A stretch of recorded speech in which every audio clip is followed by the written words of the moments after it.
Mr. Speaker, the Paradise Papers reveal that the Prime Minister's chief fundraiser, Stephen Bronfman, moved millions of dollars to offshore tax havens through a complex web of entities in the U.S., Israel, and the Cayman Islands.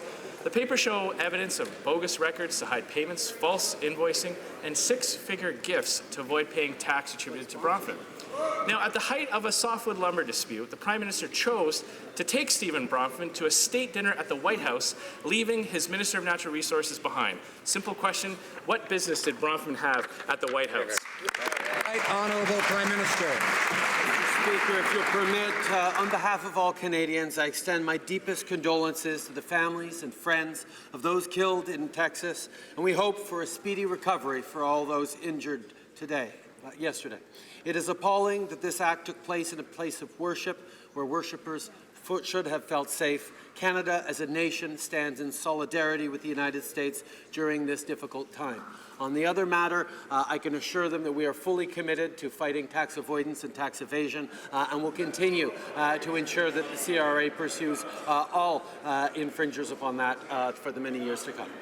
Chef de l'Opposition. Honourable Leader of the Opposition. Mr. Speaker, the Prime Minister spent part of the summer and fall calling local business owners tax cheats. He accused them of using tax loopholes to save money on taxes. But what will he do now that close Liberal advisors have been named in the Paradise Papers and that they are the ones who allegedly used tax loopholes to shelter their fortunes? How long has the Prime Minister known that Liberal bagman Stephen Bronfman has been avoiding paying all of his taxes in Canada? The Right Honourable Prime Minister. Mr. Speaker, we are fully committed to fighting tax evasion and avoidance. I will let the individuals involved comment on the situation, but I can tell you that the Revenue Agency is examining all links abroad and will take all necessary measures concerning the Paradise Papers. In our first two budgets, we invested historic sums to fight against tax frauds, and our plan is leading to results. We have 627 cases that were transferred to criminal investigations, 268 warrants, and several convictions. We will continue on this in this vein. Mr. Speaker, after the Minister of Finance, it's now Liberal bagman Stephen Bronfman's turn to be caught red-handed. He hid part of his fortune in a tax haven.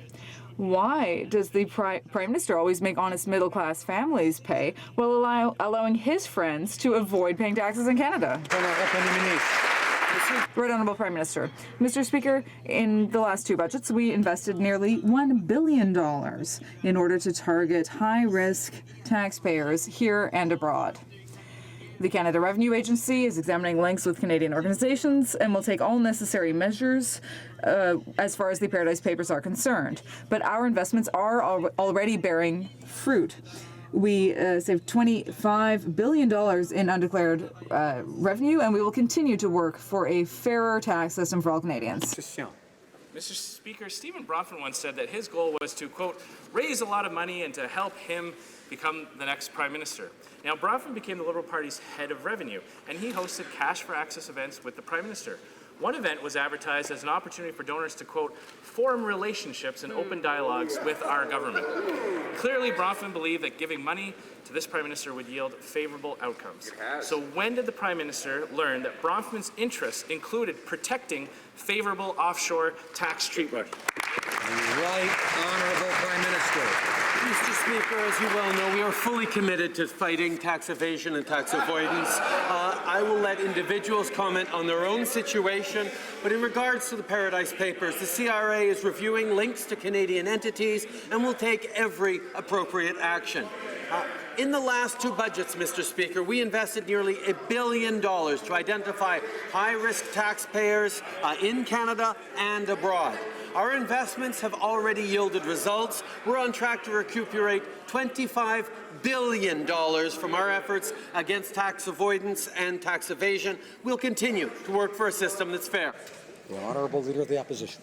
Mr. Speaker, over the past 2 years, this Liberal government has demonized retail workers who enjoy an employee discount. They've demonized hardworking entrepreneurs and business owners and characterized them as tax cheats. This Prime Minister is even raising taxes on diabetics to pay off his billion-dollar deficits. Meanwhile, here in the House, defending a man who hid his taxes from the Canadian, who hid his assets from the Ethics Commissioner. Now, why is it that under this government, it's always the middle class and working Canadians who pay a little bit more? Meanwhile, wealthy friends like Stephen Bronfman always end up getting away paying less. Right Honourable Prime Minister. Mr. Speaker, I'm happy to talk about what we've done over the past 2 years. We raised taxes on the wealthiest 1% so we could lower them on the middle class. We delivered a Canada Child benefit that gives more money to 9 out of 10 Canadian families with the high costs of raising kids. And we did that by stopping sending the child benefit checks to millionaire families. On top of that, we're lowering small business taxes to 9%. We've put more money in the pockets of our most vulnerable seniors through $1,000 more almost in the guaranteed income supplement. We made it cheaper and more affordable for young people to go to school. That's what we